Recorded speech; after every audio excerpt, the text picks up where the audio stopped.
বলো তো বন্ধুরা, এটা কী মাছ? তোমরা কে কে চেনো এই মাছটার নাম? এটা হচ্ছে পাকাল মাছ।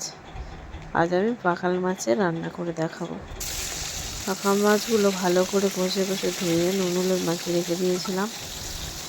এবারে ভালো করে তেল দিয়ে আমি একটু ভেজে নিলাম। দুবার ভাজবো, কারণ মাছগুলো অনেক কটাই ছিল। আজ তোমাদের দাদাভাই পেকাল মাছ নিয়ে এসেছে জ্যান্ত, বেশ ভালো সাইজের। আমি দু টুকরো করে করে কেটে নিয়েছি আর ছাই দিয়ে ভালো করে ঘষে ধুয়ে নিয়েছি।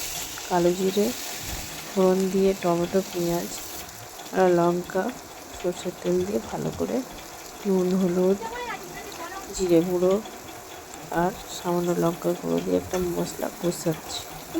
আমরা একটু জল দেব, জল দিয়েও কষাবো। যখন এই কষানোটা ঠিকঠাক হয়ে যাবে, এখন ভেজে রাখা মাছগুলো আমি দিয়ে দিচ্ছি। এবার একটু কষিয়ে নাড়াচাড়ার পরে একটু জল দিয়ে এটা সেদ্ধ করে নেব। পাকাল মাছের ঝাল খুব সুন্দর খেতে। পাকাল মাছের একটা গল্প আছে। আমার শাশুড়ি, আমার যখন বাচ্চা হয়, আমার মেয়ে যেদিন হয়েছে সেই দিন এই পাকাল মাছের ঝাল খেয়ে হয়েছে।